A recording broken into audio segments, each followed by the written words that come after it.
St. Vincent Ferrer, St. Jude, Our Lady of Victory, Our Lady of Sorrows, Lady of Apple Christians, St. Ignatius. Oh, that's not like goes to men.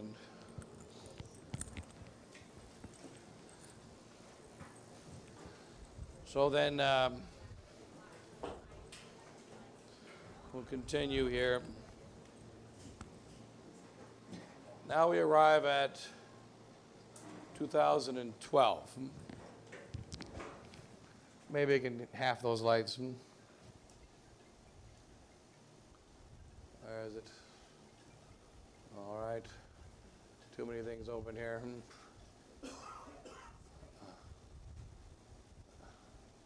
So in 2012, I got I was going to type in here a little bit, the resistance to the Vatican II, and that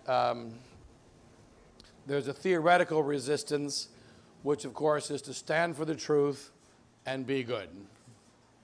But the problem we have to remember is that we belong to an army. And this is something which we can't just simply fight individually. We have to remember that we belong to an army, and an army fights in an organized or semi-organized fashion.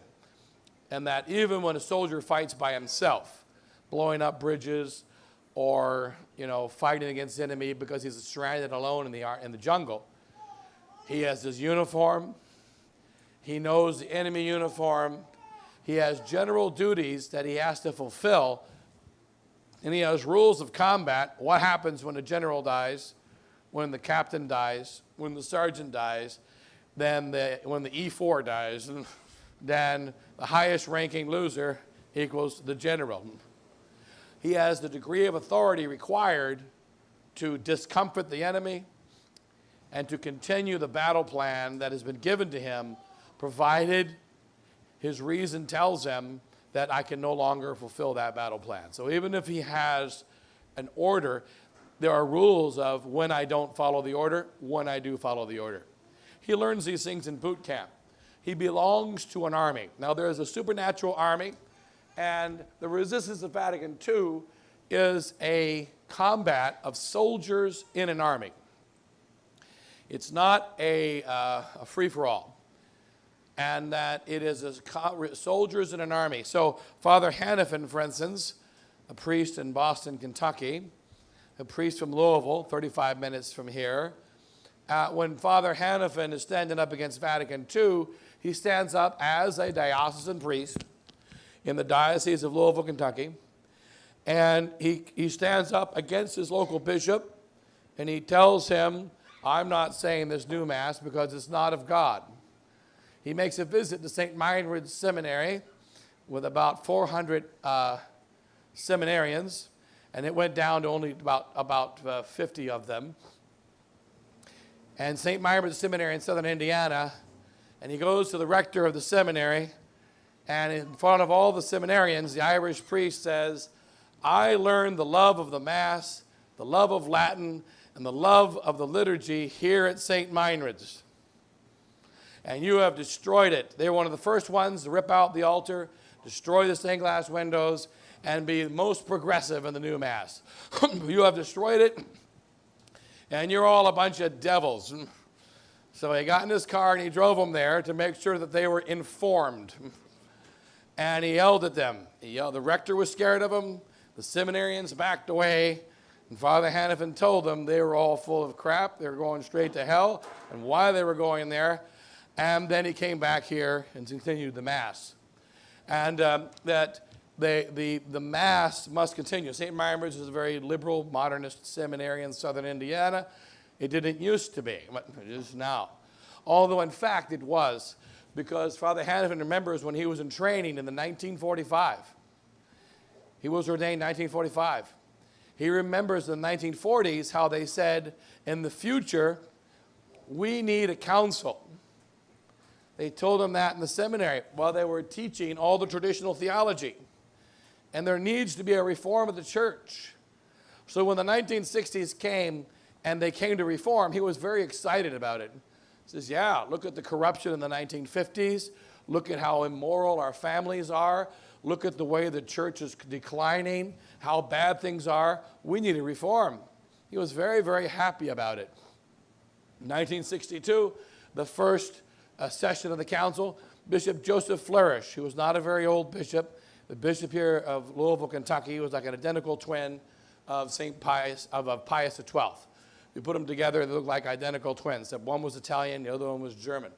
And Bishop Joseph Flourish, the bishop of this diocese, he was maybe in his 50s, he could have been 60s, but he wasn't that old, and he looked very young. He went to the council. He came back from the first session about 80 years old, and he died between the first and second session. And when he came back, and he became old and decrepit and really sorrowful, Father Hannafin came to him and said, Bishop, what happened? What happened? And he said, they're killing my church. That's all he said. And there were many bishops throughout the world that either died or just lost all their energy and just collapsed between the first and second session of the council and throughout the council. One of them was our bishop here in Kentucky, and that was what woke up Father Hannafin, that there's something very bad going on at the council. Because Bishop Joseph Flourish was a very holy bishop, and he wanted his priests in the Diocese of Louisville to be saints. He wanted to be the formation of saints here in the Diocese of Louisville, Kentucky, the diocese, one of the oldest dioceses in the United States. And that he wanted this to be a formation of saints. This area here, you're in the Holy Land of Kentucky right now. In 1962, in this area, which is about 40 miles wide by about 30 miles north and south, there were well over 6,000 religious, 7,000 religious right here in this small area. So we have the, and they were just priests, nuns, monks, 300 monks in the monastery at Seminary, over 2,000 sisters in Nazareth, over 1,000 sisters in St. Catherine's, close to 1,000 sisters in Loretto. Then, of course, Ursulines up in Louisville, Carmelites up in Louisville, and then of course, over about 500 diocesan priests. And then you have the religious priests and churches everywhere. Every family in this area, generally every family in this area, you had 2 priests and 4 nuns in every family. So if you only had 1 priest and 1 nun, it was a bad family. And so the 2 priests and 4 nuns in every single family. And, and even now, 50 years after Vatican II, you go to Bardstown in Lent, and all the fish is sold out on Friday from all the restaurants. You still see little leftovers of it. The priests are a little bit more dignified. They're Novus Ordo priests, but they're a little bit more dignified, a little bit more disciplined. Some of the priests here, they refuse to give communion in the hand, and a little bit more conservative in general than in most places. He also has some really horrible, vile, liberal priests. But there's also the Catholics United for Life are here nearby. Only about 20 minutes from here is Catholics United for Life.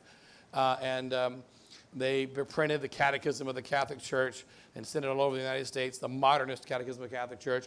Huge conservative movement, multimillionaire businessmen of this region supporting the conservative Novus Ordo movement since the 1970s until today. And then, of course, it was here in Louisville, Kentucky, where one of the first places to have the original indult of 84. And they were going to be good Catholics, being obedient to John Paul II, going along with the council, but being conservative and being moral and stopping abortion and, and so on and so forth. It's a huge haven of those kind of people in this area. But in the resistance to Vatican II, remember, we were some members of an army, and there are several points of the resistance. Of course, we have to, here we're talking about the human side of the resistance. And you have the so-called, which was you have Archbishop Lefebvre, right? Archbishop Lefebvre, and there close enough, something like that. We're going to keep it. Whatever it is, it is. Okay, all right, now. So Archbishop Lefebvre and especially 1976, right? That's the hot summer of 76. All right, and because it took a while for things to build up. In those first 10 years, there was just a general, like here, we rejected Vatican II. Throughout the world, people rejected Vatican II, but there was no organized movement. So we were saying Mass here in this property in 1973, 1970, the chapel's going on. There are chapels like this throughout the world, but there was no organizational structure. There was nothing to point to. And I remember that, so I was not yet 6 years old. I was still 5 years old. And then we heard about this rebel French archbishop. And this rebel French archbishop, who he was a renegade, he was probably schismatic, but he was still saying the Latin Tridentine Mass, and he was against Vatican II. And he was coming to visit America, to visit the new seminary. In 1974, the SSPX, or 73, the SSPX established a seminary in the United States of America, the St. Thomas Aquinas Seminary in Michigan. And so they established it, and in Michigan, our first house we were able to purchase. We were already saying Mass for a couple of years. Okay, we're already saying Mass for a couple of years here. Since 1970, we were saying Mass here. Archbishop Lefebvre made his first visit to Kentucky, to the United States. He actually visited here. He visited not this property, but he visited Kentucky in his very first visit in 1971. Right away, 1970 or 70, one of the 2 years. He was invited by Bishop Ackerman, who was a bishop of, those who don't know through our geography here. So he was a bishop of Kentucky. Okay, Joseph, grand silence. It's after Compline. Okay, all right. So then there's Boston, Kentucky right there. Right here is Cincinnati, Ohio, the very top of Kentucky, right there. And that there's a diocese of Covington, and Bishop Joseph Ackerman was the bishop of that diocese, and he was the Holy Ghost father. Archbishop Lefebvre was his superior general up until 1968. He liked tradition, he liked the Latin Mass, and like many places throughout the world, he had a new seminary established in the 1960s called St. Pius X Seminary. Being built in the late 50s and 60s, it is a profoundly ugly, vile building. But it was built in Covington there, and they had vocations for a short period, and then it closed. He called Archbishop Lefebvre and said, I'll give you my seminary. It closed. And you come to Kentucky, and I'll give you the seminary. It's yours. And I'll meet you at the airport. Archbishop Lefebvre went to Charles de Gaulle, the most ugly airport on the planet, and then he flew to Kentucky. And on the plane, something happened. So during the trip from Paris to New York, and then from New York to Cincinnati, Ohio Airport, which is in Kentucky, something happened. When he got off the plane, Bishop Ackerman was not there. When he went to see him, Bishop Ackerman was deathly ill. When he went to find him, Bishop Ackerman was out of the diocese. Somebody made a phone call. Bishop Ackerman called him in the airport in Paris, which is impossible to get hold of people in the airport. Remember the phone booths and all that kind of stuff. There's no cell phone. He got hold of him in the airport in Paris. We're eagerly awaiting your arrival. But when he arrived, he wasn't eagerly awaiting anymore. When he arrived, Bishop Ackerman was petrified for his own life, and he disappeared off the planet. Nobody was there to meet him at the airport. That's when Father Urban met him, our priest here. He met him at the airport, and then Father with an R, what's his name? It said Lexington, I want to say Father Rickenbach. I think it was his name now. He didn't like improper English. But anyway, so the other priest from Kentucky with an R, like Father Rickenbach, something, a German name, but Father Rickenbach, it's not his name, but something like that. And they met him at the airport, and that's when Father Urban said, I want to work for this man. So he appealed to Rome. In 1972, joined the Society of Pius X. He went around and visited, totally fruitless visit as far as the seminary was concerned. He then visited a little bit of the United States and then went back. And the seminary was not established there. The seminary was later established in Michigan. It was one of two times the seminary was almost established here in Kentucky. The second time was 1987. 1987 or 87, the Ridgefield was getting to be too small of a seminary for the SSPX, the Seminary of Ridgefield, Connecticut, basically right there, our seminary near New York City. And it was too small. And so we looked for properties. One was the Seminary of St. Thomas in Louisville, Kentucky, about 50 minutes from here. Very beautiful seminary, very big. And Bishop Williamson, Father Williamson at the time, wanted to buy it. We were going to get it. It was a very beautiful place. They wanted to give it to us. But the problem was only came with 11 acres.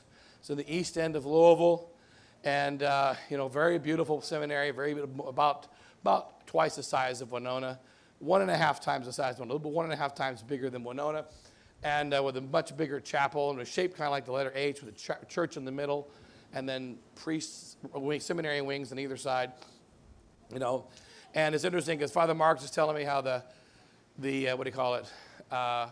1968, the bishop was very conservative there in Louisville. They had over 400 seminarians, and the seminary wasn't big enough. Seminarians coming from all over the United States to go to the seminary because they kept the traditional professors and they kept the traditional teaching.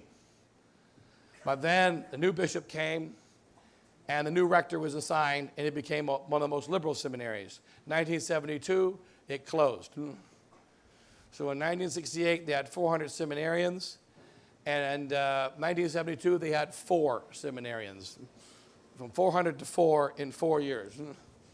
And those seminaries sat dormant. They wanted to sell it to us for almost nothing, cheaper than Winona.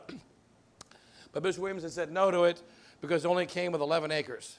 He wanted to have hundreds of acres, and he didn't want to be kind of near the city with only 11 acres. So he canned it and opted for Winona instead. So we went to Winona instead of coming here in 1987.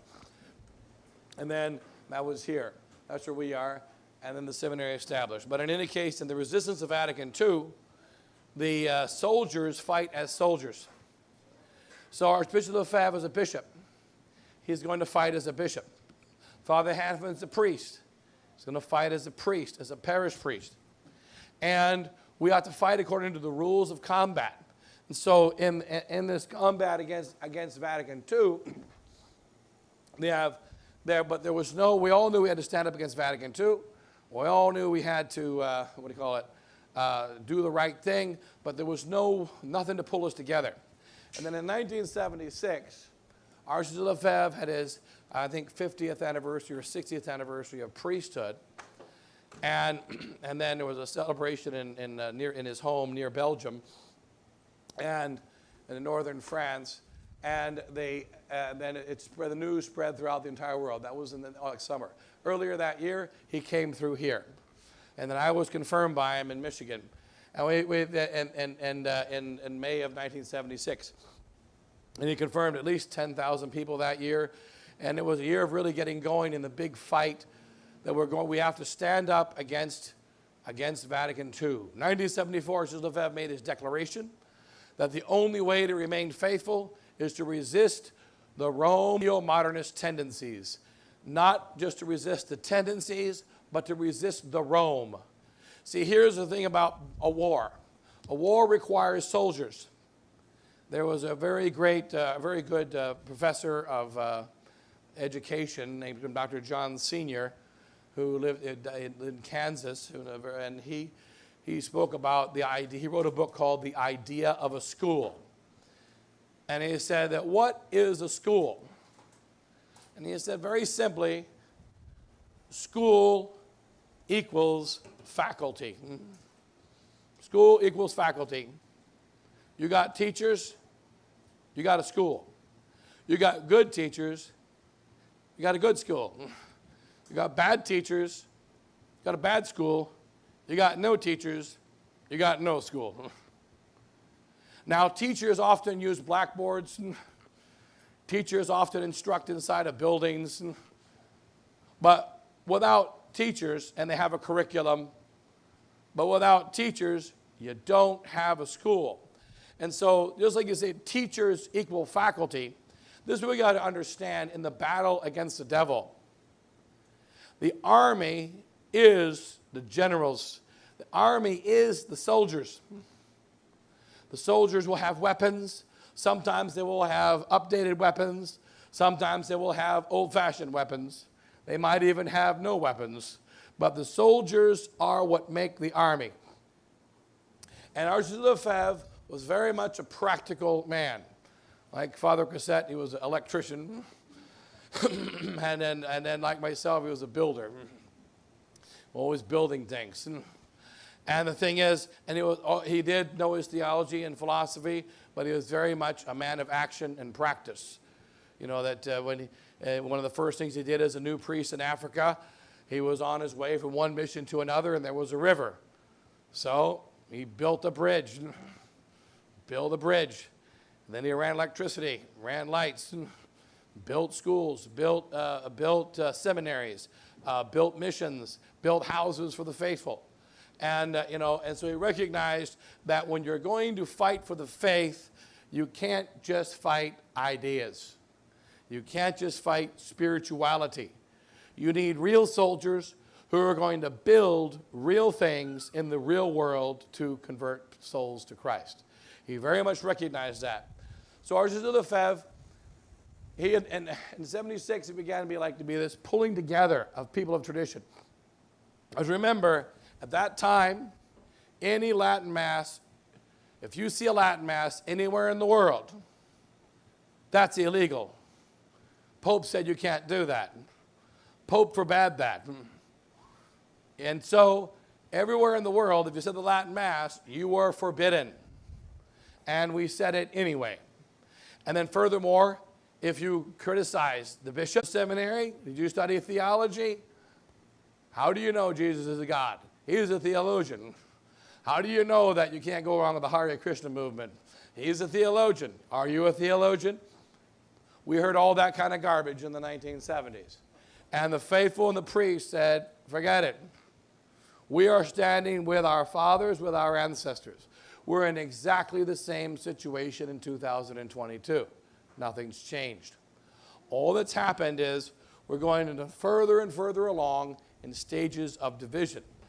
Now, there were two practical individuals. Archbishop Lefebvre, what he did in the forming of the resistance of Vatican II is that he, so you have the formation of the SSPX in 1970, right? And then many parallel religious orders. Some religious orders blessed by the Archbishop. One of them was started here in Kentucky. One of them is here, and that is Father Cyprian met with Archbishop Marcel Lefebvre in 1988 when there was a betrayal of tradition by Dom Girard and the Benedictines of what do you call it? Oh my goodness, in France, was it Liberou? The Liberou failure. Father Cyprian came to Archbishop Lefebvre and said, what should I do? He said, well, you're an American. You go back to America and you build a monastery in America. Then Father Thomas Aquinas from Brazil. He already had a monastery in Brazil. He said, what do I do? He said, you do two things. One, you keep your monastery in Brazil, and you send monks back to Liberou, and you take over the monastery from Father Dom Girard. Bishop Thomas Aquinas was afraid to do a takeover. Archbishop Lefebvre, you go in there, you beat him up, and you take over. So Archbishop Lefebvre, when you met him, he was extremely gentle, extremely kind, extremely soft-spoken, but you don't want to go to war against him. He was a true warrior. And he told Father Thomas Aquinas, this man has betrayed Catholic tradition. You send your monks over there. You tell them you're not the abbot anymore. We're taking over. This is our monastery. But Father Thomas Aquinas was afraid to do it, so he didn't do it, and he remained in Brazil. He told Father Cyprian, you may be a young priest, only 3 years a priest, only 6 years or 7 years in the monastery. I don't care. You get over there and you start the monastery in America. He came and established a monastery in this building. Started in 1989 in that building there, and where all the couches are, that was his little chapel. And then and so that was the beginning of the monastery, which still exists to this day in New Mexico. It moved from here in 1991 or 92 to New Mexico from here. Many other groups were started. Archbishop Lefebvre promoted the organization of groups. And this is the way orders have started in the church for the last 2,000 years. St. Ignatius gathered a bunch of young men, said, we're going to form a company of Jesus. He formed the company of Jesus. They then looked for approval. St. Dominic gathered young men to fight the Albigensians. And he gathered them together, and they lived a beggar. And then he went to Rome after he founded the Dominicans, and he asked the Pope for approval after they were founded. St. Francis traveled on the same trip. They didn't know each other at the time. Francis was doing the same thing. And then the Pope Innocent III had a vision that he better approve of those two saints or he was going to go to hell. So he figured he might as well approve of them. But first they formed their organization. They gathered the young men. They formed the structure. And then they went and got approval. That's been going on for 2,000 years. And so what Archbishop Lefebvre says, we're going to do what our ancestors did. We don't need to find a new way to spread the faith. We don't need to find a new way to preserve it. We're going to do it as they did.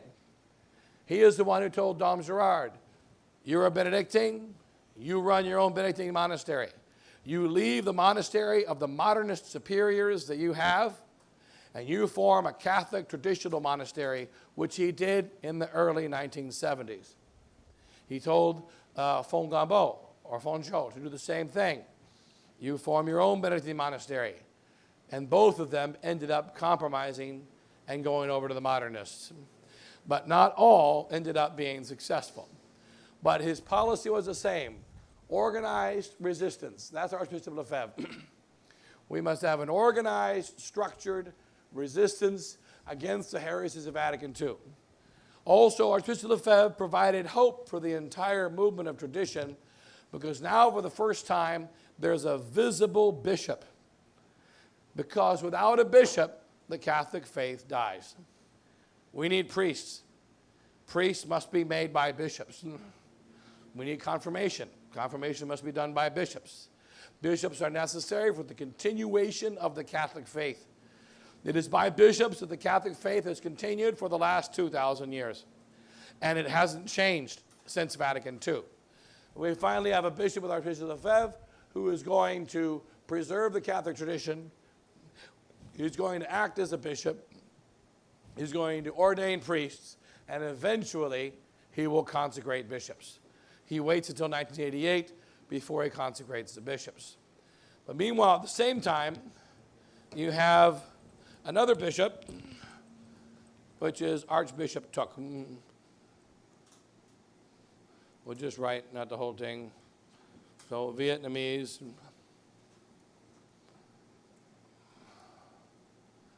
Now, out of almost 5,000 bishops, only these two actually gave us priests and bishops.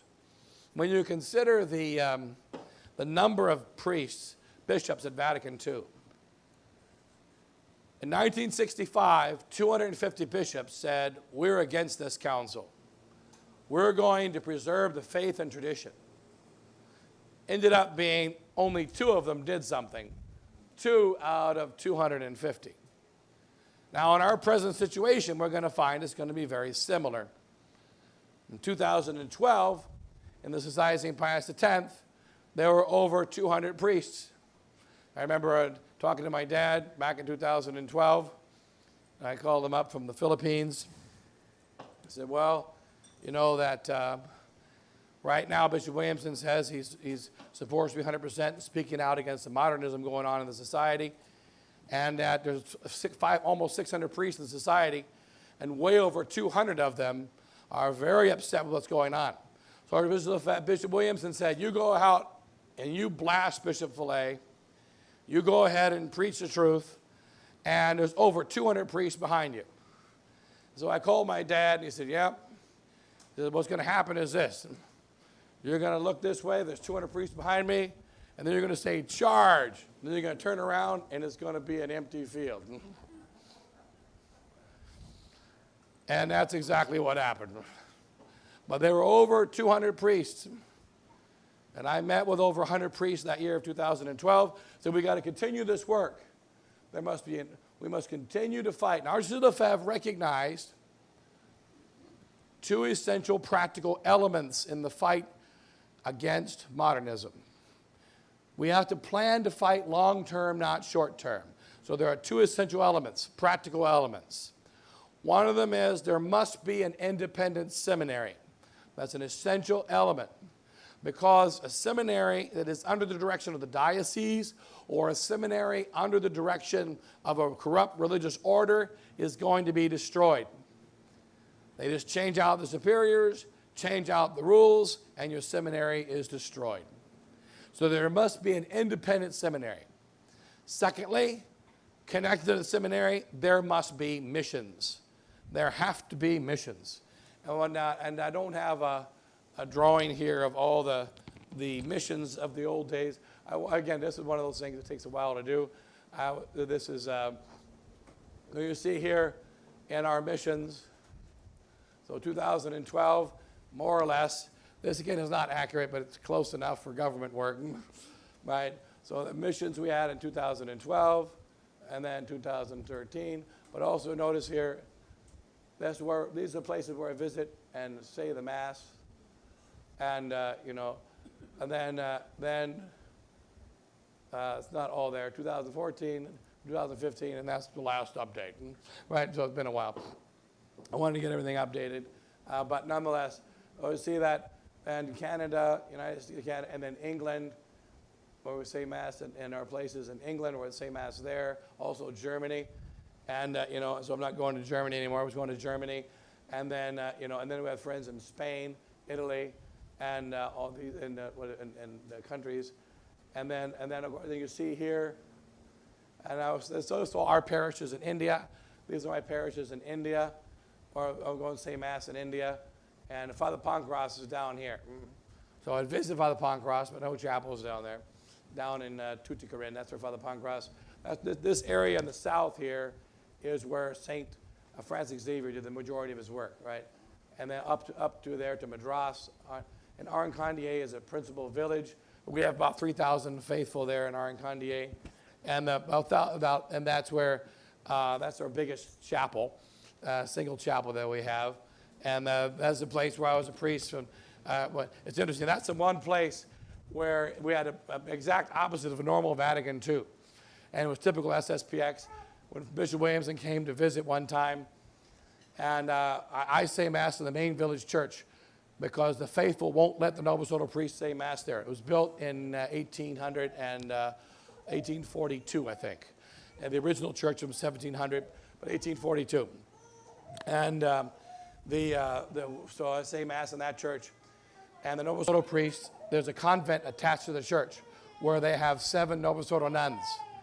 The nuns stay in the cloistered convent, and they never come in the church. It's locked, so they can't come in the church. They have their own little chapel. They have the new Mass in the chapel on the side, and we have the traditional Mass in the church. They have the hidden new Mass. We got the public traditional Mass. The bishop of the diocese came to shut us down, and they brought the police. And so in their village there of Arancandier, which was, in India, this is where St. Thomas the Apostle was martyred, in Madras. And that's Bangalore, a town I hate over there. They're all a bunch of cranky people. And then there is Arancandier. We also say Mass in an ancient shrine right here. I don't say it there anymore. This shrine is the oldest. It's a Mahabalipuram, you can pronounce that one, Mahabalipuram, where they have the largest stone carving in the world. It has a carving of Moses. It's the most ancient carving of the flood that we know about. And that's a carving there of the Hindu there, where Moses, they call him, not Moses, Noah. He's called Nu, where the God Nu is standing, and he's holding the world up, and the water is coming between him, and the world is being killed by water, and he's saving the animals. And the carving is 100 feet long and about 40 feet tall. It's the largest single stone carving in the world of anything. And, but it happens to be a carving of Noah and the flood. So it's one of the many flood carvings all throughout the world, just the biggest one. And I said Mass there right next to that place. And when I was a priest in India for 5 years, so that was where saying Mass there. And also right next to the leper colony. I used to say Mass leper colony for 500 lepers. The Noble Soto priest refused to say Mass and canceled all the Masses. So I brought the Noble Soto Mass back. Because I went there and started saying the Mass. We cleaned out the chapel. I said the Mass, blessed all the lepers. We brought them into the Mass. And then the Noble Soto priest got mad. And after a few months of doing that, they started coming in and saying the Mass. Then they got the police. They liked the police to go after us and try to shut down the blessing of the lepers. So we go and I always say Mass to the lepers there. Lepers here, the shrine there, and the village of Arankandihe. But we had the Mass there, the little mini Vatican II situation. And here, I said, Father Xavier Ignatius, older than Father Pancras, he was there covering the Mass, and we had a normal SSPX situation. We wrote out confirmations on Saturday. Confirmations were on Sunday. It was the wrong date. Normal brochure, the wrong date. Copy Saturday. But the bishop of the diocese got the brochure. All our people knew that it was the wrong date. It's one of our brochures. Of course, everything in it's wrong. So they all knew that. So our people knew there was no confirmation. But they got the paper and they gave it to the bishop of the diocese. He got the police, and they invaded the village with about 50 or 100 police officers, about 50 police officers, and the bishop of the diocese for the confirmations on the wrong day. We weren't there. So they came in to break up the ceremony, to throw us out, and to stop the Mass, only it was the wrong day. So they were a day off. So they came in, and then they didn't know what to do. The bishop went in to say Mass. The villagers blocked the church. And they said, you're not saying Mass in this church. Cops or no cops, you're not getting in our church. This is the church of Our Father. That's me. They call me Our Father. They said, this is Our Father's church, and you can't come in here. Get out of here. And they blocked the police. They came. They said, look, bishop, you can be the bishop, but you're not saying Mass in that church today. So then they said, nobody can say Mass in the church, which is all Father Xavier Ignatius needed to hear. We had a 90-year-old priest, older than Father. He died when he was 100, just died last year. He was only 90 at the time. So he blasted through the police, went straight in the church, and set up in the middle of the church, started hearing confessions. And they didn't know what to do to stop it. But then he went and said Mass. So they were afraid to touch him. Meanwhile, the bishop of the diocese went and said Mass in a private house. So the diocese bishop said Mass in a private house. We had the Mass in the church. The police just left, didn't know what to do. Next day, we had confirmations. So sometimes it's good to have a normal SSPX brochure. And then, but in that village, we have the village is still going on with the resistance now. It's a resistance village. SSPX doesn't care about it. Mainstream SSPX could care less. In India, we have about a couple thousand people, 1,500 people going to our Masses. Maybe see, the village is hard to count. There's 3,000 people.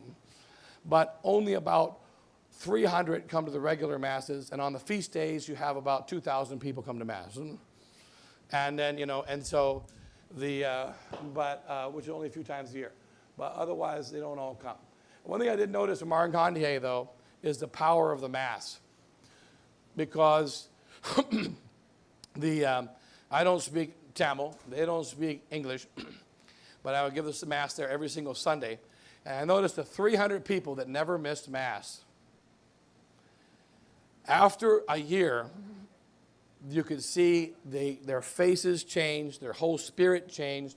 And those people that only came to Mass occasionally, they were very different from those that were always there. And also they knew what they were standing for. My first taxi driver, he was from the village. They did not want him driving me. They murdered him. They killed him. They brought him out. He had a daughter that was going to be born about a week after he was murdered. Wilderness, killed him, and then drove his taxi. He used to drive me into the water. They murdered him. And of course he was murdered by Catholics, not by Hindus, right? And so then from then on I had a Hindu taxi driver. The Hindu taxi driver is no problem. And so then I got a Hindu taxi driver, and he was my taxi driver for the next several years. But the Catholic taxi driver, they murdered him. Okay, one second. No, 1 second. So, and then,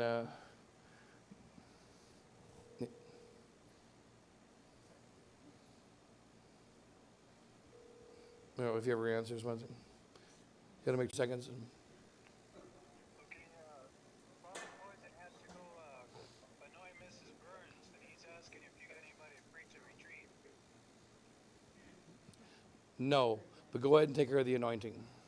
I know, but he's bringing those idiots.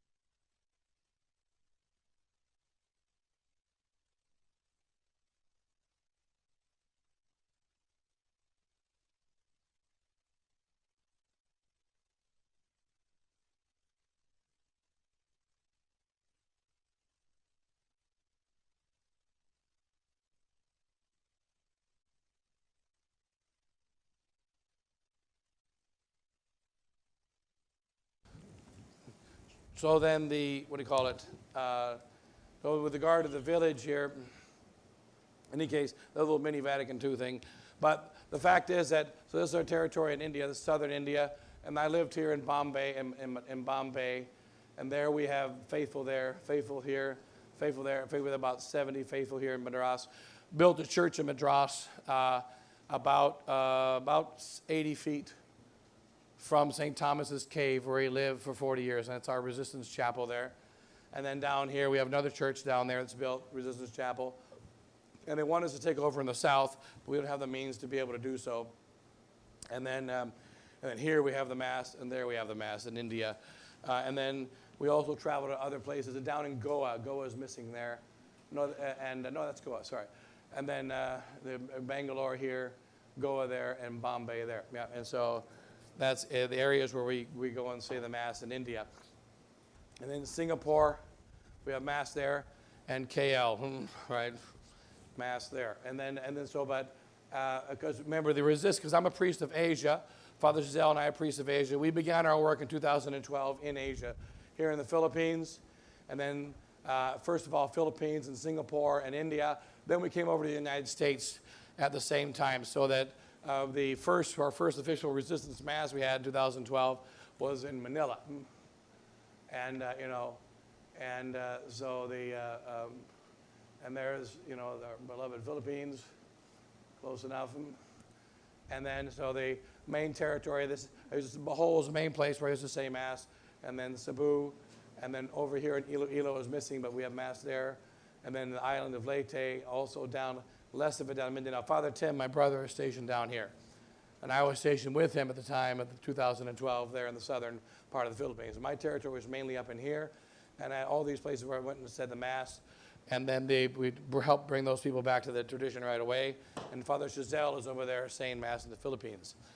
But in 2012, and then also in Japan, Father Giselle goes there, Australia, New Zealand, and then later on, French priests started to come.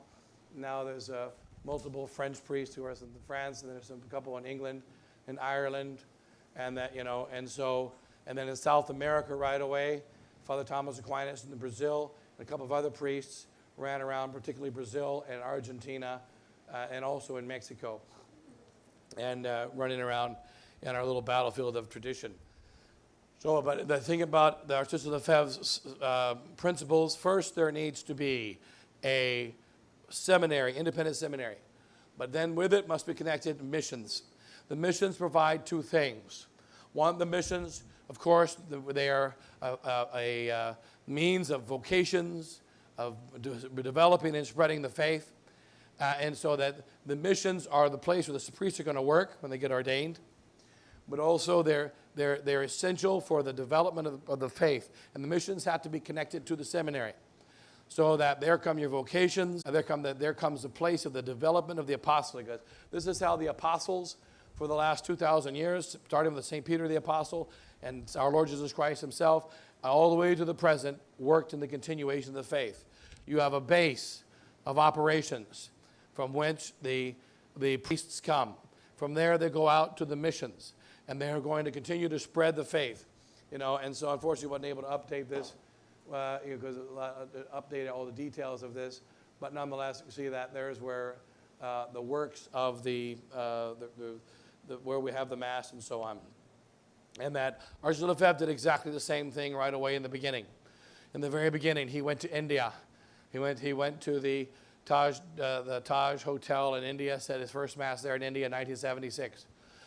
We said Mass right away in the United States, 1970. Mass in South America right away, 1970.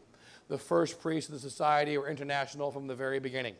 And it was all part of it. There was an organized international movement. Archbishop Took, however, Archbishop Took provided another side of the battle of the saving of tradition. And Archbishop Took was a French-speaking, but a Vietnamese bishop, who his brother is a president of Vietnam, President Diem. In 1962, his brother was assassinated. And since that assassination, he was not allowed to return to Vietnam. So he stayed in Italy throughout Vatican II and never returned to Vietnam until his death in 1984. And Archbishop Took, he was like many of those battling at the time, what are we going to do about Vatican II? What are we going to do about the new Mass? And he was friends with Archbishop Lefebvre. Knew each other a bit from the council. And then afterwards, Archbishop Lefebvre knew that Archbishop Took was still saying the Latin Mass and so on. But in 1976, I think it was 76, the same year, the Archbishop Took consecrated Dominguez to the episcopacy. And he consecrated bishops without the permission of Rome. 12 years later, Archbishop Lefebvre would do the same thing. But in 1976, Archbishop Took did it. First one to consecrate bishops without permission. And Archbishop Lefebvre was not in favor of it at the time. He said, it's not the time to do that.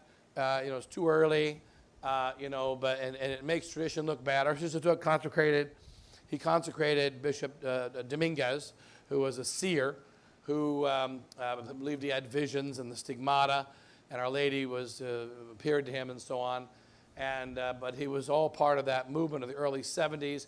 We've got to do something about Vatican II. But nobody knew exactly what to do. And they went back and forth. We can't go along with it, that much is sure. But how do we stand up against it? And there are two different movements since the very beginning. One of them is there's the Lefebvre movement, not just him himself, but he was the leader of it. That is, there must be an organized resistance to Vatican II. And then there's kind of the Archbishop Took movement, which is an independent resistance. Independent resistance, survival, right? Just an independent resistance.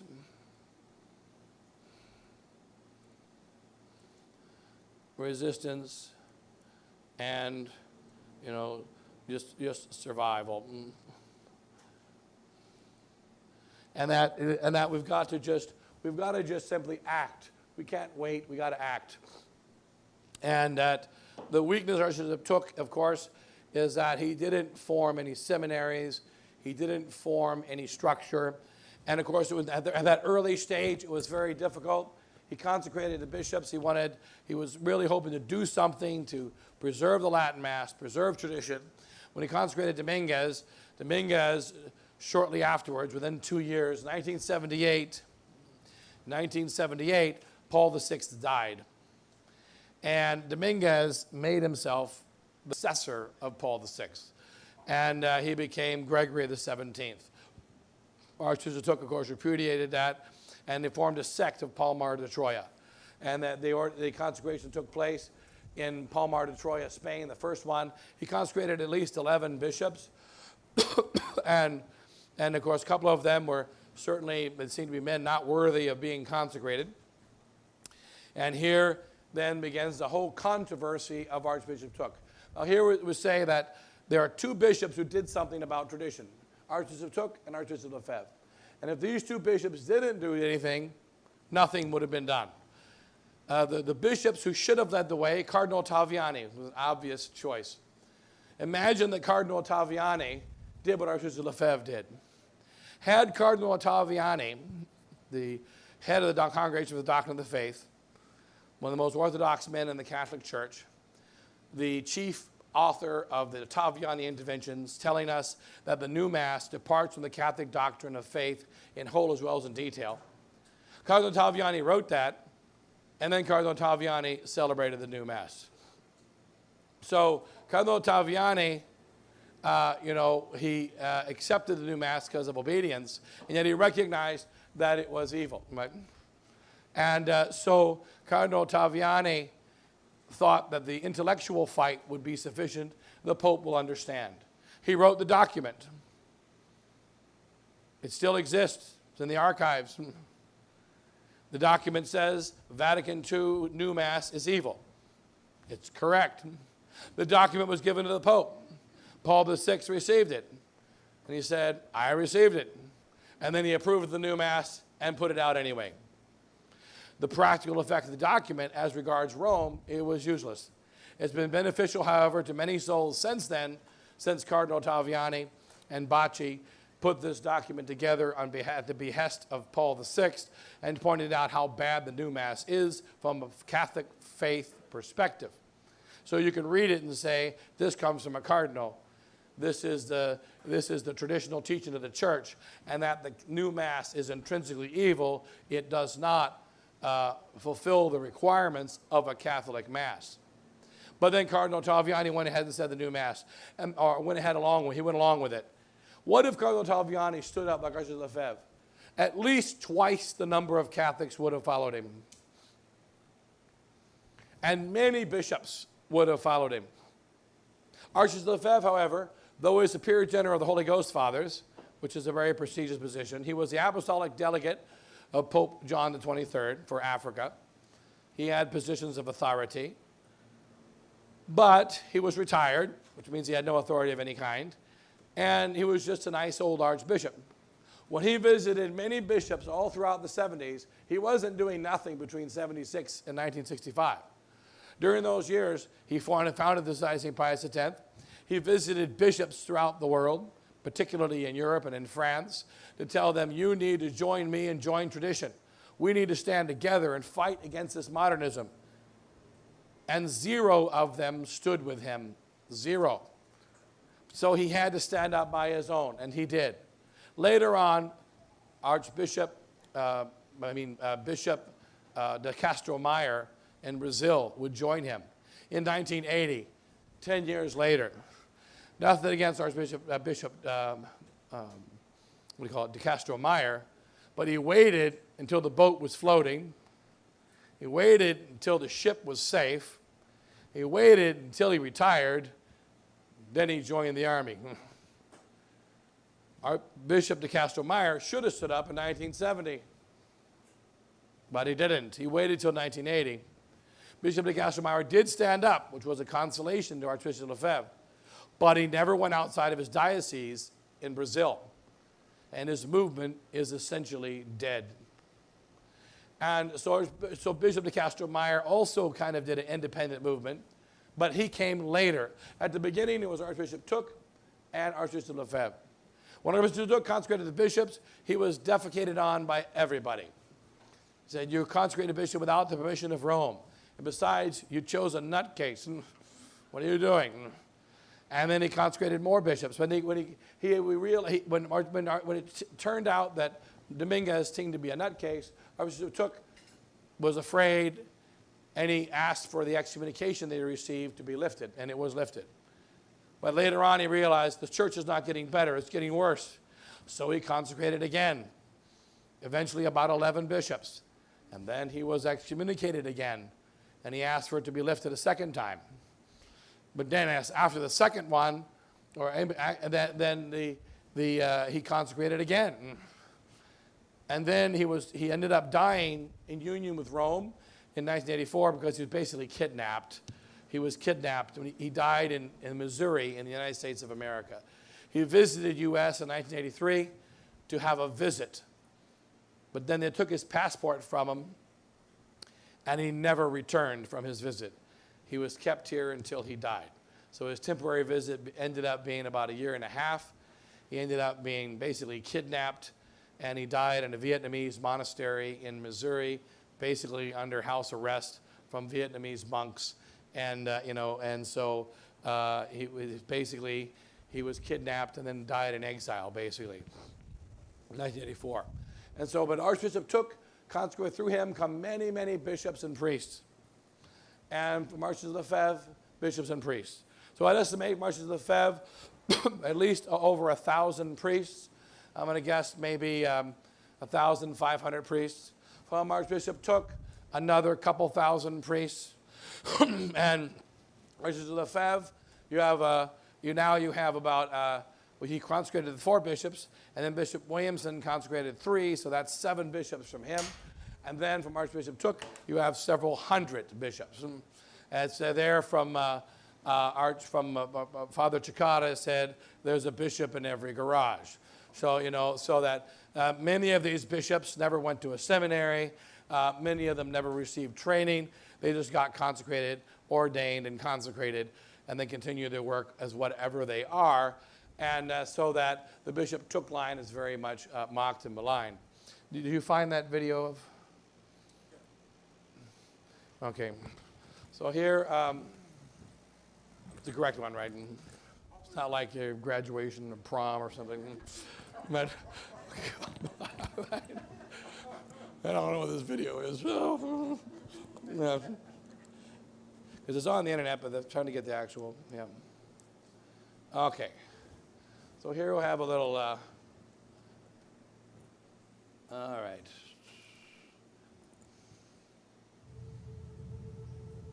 Okay, good. Wow. It like works on the first click. What did you do? Okay, you can turn the lights off. Yeah, that's it. You can do it. You can do it the other way. The other way. Okay, good. All right, good. Okay. So then, so this is a few minute, like say, 15-minute video. It's got a lot of material in it, actually. So it's something you can't really get from one viewing. But the information is there. And so this about the Archbishop Took and the consecrations of Archbishop Took. And that the Took consecrations, we have this, some people claim that they're invalid. And so Chris Doherty put together a short presentation here about Took consecrations. We'll just show that, and then we'll go to solemn lunch here. And but Archbishop Took and Archbishop Lefebvre are 2 of about 7,000 bishops in the last 60 years. No one is worried about the validity of the other 5,998. But these 2 bishops, somebody has something to say. Some say that Archbishop Lefebvre was invalid because he was consecrated by Leonard, who was a Mason, and said he withheld his intention. Therefore, Archbishop Lefebvre priests are invalid, such as myself. And others say that Archbishop Took is invalid because he was crazy and because he didn't know what he was doing. He changed his mind. He consecrated bishops, then he had excommunication lifted, and then he consecrated again, then he had it lifted, and then he consecrated nutcases. He consecrated guys that were crazy. There was something wrong with the mind of Archbishop Took. Even though he's clearly a valid Catholic bishop, he did not have the intention to pass on episcopacy because he was crazy. And that there's Took bishops and Took priests everywhere. Half of them didn't go to the seminary. They're crazy. They're nuts. The whole thing is a mess. Stay away from it. It's a mess. And so, therefore, they're not valid. Or they might not be valid. And then Archbishop Lefebvre, was concerned about these groups that were formed. They stay away from Palma de Troya group and so on. Well, the question is, did Archbishop Took consecrate bishops or not? And not every bishop is crazy. And not every bishop is sedevacantist. So not every bishop didn't go to a seminary and so on. What matters is he a bishop or not? So in the last 2,000 years, there were boys that were ordained bishops right after baptism. There were people that were ordained bishops because they got the right relatives and they don't know anything. People that can't speak a word of Latin got consecrated bishops, and absolute criminals and heretics got consecrated bishops. All that matters is that you put the hands on the head and say the words and make them a bishop, and then they're real bishops of the church, continuing the church, a line. And then what's their faith? But here is a presentation on the bishops, and that many traditional Catholics claim the Took line is invalid. And so here, just a 50-minute video on it, kind of a brief summary here. You got it.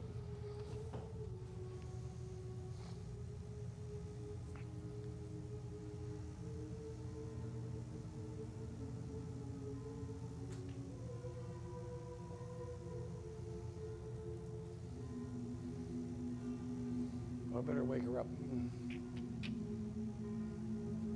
Liberty in the land, we do here and now separate him from the precious body and blood of Christ and from the society of all Christians. His Excellency Bishop Took, one of the most maligned bishops of the 20th century, has been attacked on various sides. Many argue that his episcopal line to be invalid.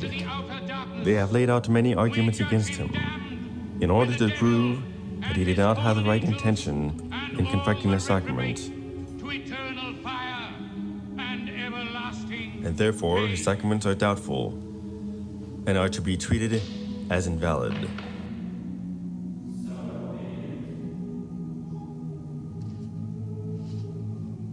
Many attack Bishop Took's intention to consecrate based on the fact that he consecrated an unworthy man to the episcopacy. Clemente Dominguez y Gomez, 2 years after he was consecrated, declared himself to be Pope. Because of this one consecration of a man who began his own church, many judge that all of his following consecrations are to be judged as doubtful. The judgment of sacramental invalidity, based on the unworthiness of the minister or recipient, is a teaching of Donatism, a 4th century heresy condemned by the Church.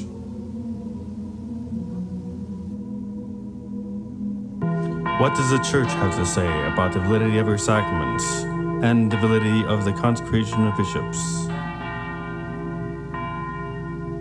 Let us now look into what the Church has to say with regard to the validity of Bishop Took's sacraments and the validity of the bishops that he had consecrated.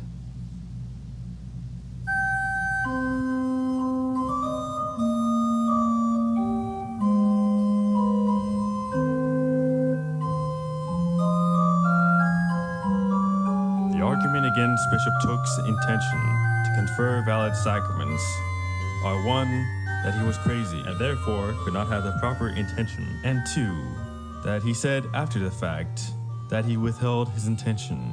All of these arguments put forth to prove these 2 points are contrary to the teaching of the Church on proper sacramental intention and are contrary to the nature of the sacraments. As Pope Leo XIII proves in Apostolicae Curae, the Church does not judge about the mind and intention insofar it is something by its nature internal, but only insofar it is manifested externally is she bound to judge concerning it. After all, the simple catechism definition of a sacrament is: a sacrament is an outward sign instituted by Christ to give grace. Pope Leo XIII makes this very clear that as long as this outward sign is performed correctly, the intention is presumed. A person who has correctly and seriously used the requisite matter and form to effect and confer a sacrament is presumed for that very reason to have intended to do what the Church does. On this principle rests the doctrine of a sacrament is truly conferred by the ministry of one who is a heretic or unbaptized, provided that the Catholic rite be employed. In the case of baptism, anyone can validly confect the sacrament, as long as they pour water to the forehead and say the right words. It does not matter whether the minister be Catholic, pagan, or even an outright atheist. As long as they pour the water and say the words, they are intending to do as the Church does, despite any personal belief to the contrary. This statement obliterates arguments against the validity of Bishop Tooke's sacramental intention, proving Bishop Tooke's episcopal consecrations to be valid. If the opposing argument were true, if the minister of a sacrament, by his mind and an intention, insofar it is something by its nature internal, could secretly invalidate a sacrament, contrary to the teachings of Apostolice Curae, no one could possibly know what was a valid sacrament and what is not. No valid ordinations, or consecration of bishops, or baptism. There would be no sacraments that would be certainly valid.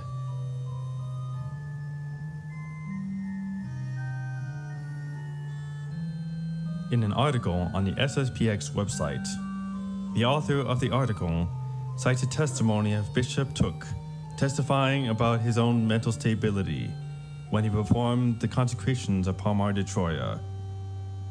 I testify that I performed the ordinations of Palmar de Troya in full lucidity. I do not have any relations with Palmar de Troya, since its chief imparted himself a pope. Imparted December 19th, 1981, in Toulon, in full possession of my faculties. Pierre Martin Nyongding Tooke, Archbishop titular of Bulla Regis. Even though this does not affect the validity of the sacrament, as Pope Leo XIII says, the Church does not judge about the mind and intention, insofar it is something by its nature internal, but only insofar it is manifested externally is she bound to judge concerning it. A person who has correctly and seriously used the requisite matter and form to effect and confer a sacrament is presumed for that very reason to have intended to do what the Church does. From where did that idea come that Bishop Tooke said that he withheld his intention?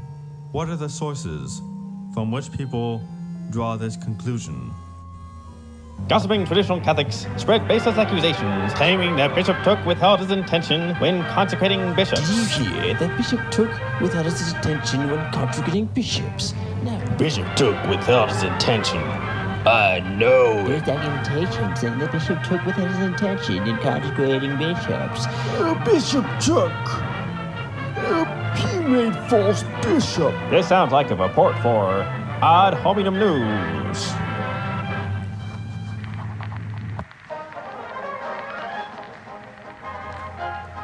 Ad Hominem News.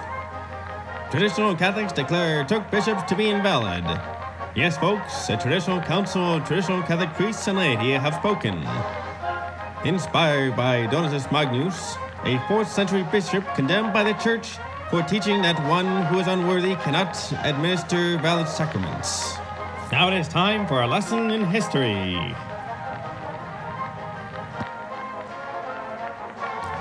(311 AD), Archdeacon Cecilian was named Bishop of Carthage. However, Bishop Segundus, a nearby primate, joined in council with 70 other bishops, declared Cecilian to be invalid, on the basis that Cecilian was reportedly consecrated by a traditus. A traditor, a term used to indicate a man who betrayed the faith by surrendering the sacred books to Diocletian during the persecution years. Secundus and his council declared traditors could not act as bishops, as they were cut off from the Church. They then consecrated Majorinus, a bishop of Carthage. He was then succeeded by Donatus Magnus. the group who follow Donatus, known as the Donatists, believe that the traditor priests and bishops could no longer confect valid sacraments. They believe that only holy ministers could give valid sacraments, and those traditors had to be rebaptized, reordained, and reconsecrated. The movement was condemned by 3 popes and 2 saints, one of the saints being St. Augustine of Hippo. Donatism has found its way into modern times. One form of Donatism is sedevacantism, in which the Donatists say that Vatican II popes are modern-day traditors. Instead of handing over the sacred books to be burned, he hands over the faith and all her sacraments to the enemy. Because of this, modern-day Donatists say he is outside the church and therefore cannot be the pope. Meanwhile, there are those Donatists who spread certainty of invalidity through the doubt of validity. For example, Bishop took to them because he consecrated unworthy men. Both those unworthy men and all succeeding consecrations must be certainly doubtfully valid. Bishop Took is a traditor because he handed over the powers of the episcopacy to the wrong men. What makes these modern Donatists different, however, is the use of modern science of psychology. It is to prove mental incompetence in order to prove the incapability of Bishop Took to confect valid sacraments. Their judgment they base on conjecture and hearsay, making them great modernist scholars. And just like traditional Donatists, they base the validity on the holiness of the minister and those who receive the sacraments. Those who they deem to be valid, they declare to be valid.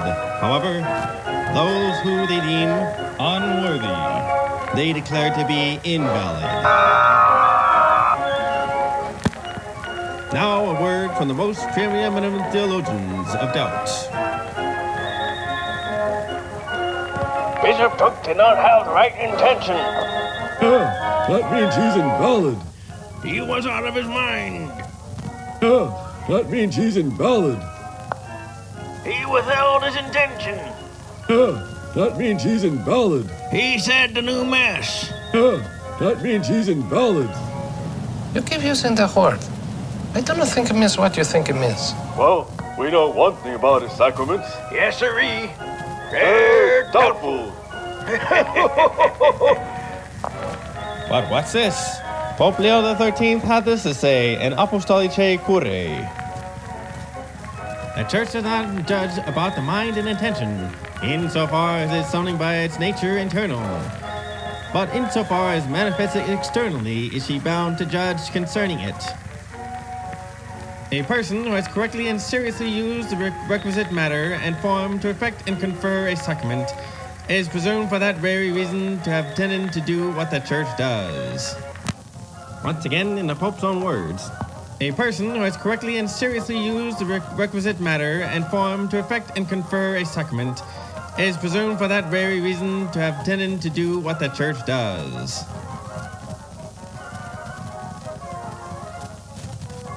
Let's see how our theologians of doubt are going to answer this one. Archbishop Lefebvre says it took bishops who are invalid. That means he's invalid. Although there is no evidence of Archbishop Lefebvre saying that, our theologians have said it. Hey, looks like he got took. No doubt about that. And that's the end of another Ad Hominem News Report.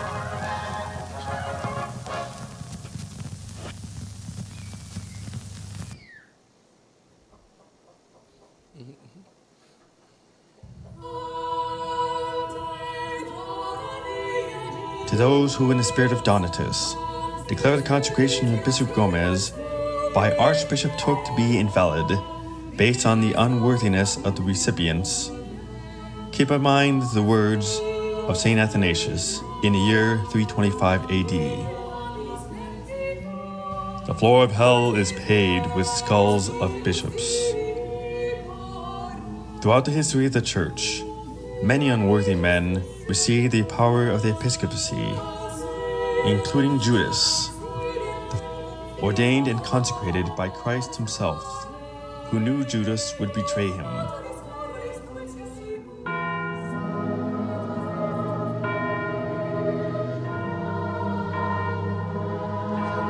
What is one to learn in the defense of the validity of Bishop Took's sacraments? We learned that it is the Church that judges the validity of her sacraments, and not the court of public opinion.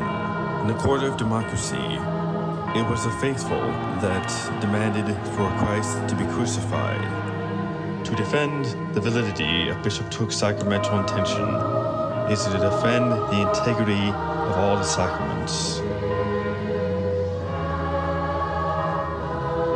We can conclude that, in the mind of the Church, those bishops consecrated by Bishop Took are valid bishops, and those who say that his sacraments are doubtful say so in the spirit of Donatism. Bishop Took, one of the most maligned bishops of the 20th century, who is falsely accused of sacramental invalidity, the Church has proven that his sacraments to be valid.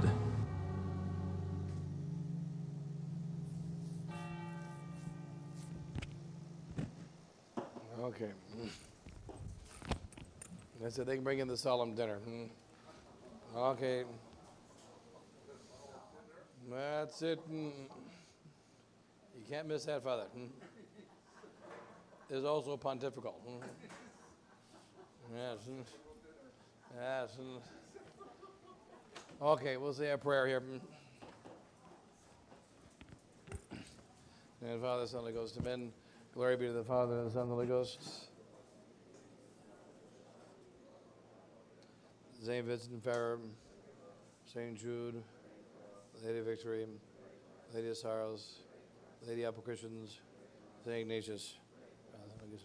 Okay, they can take a little 10-minute station break, and they'll bring in the fiddles.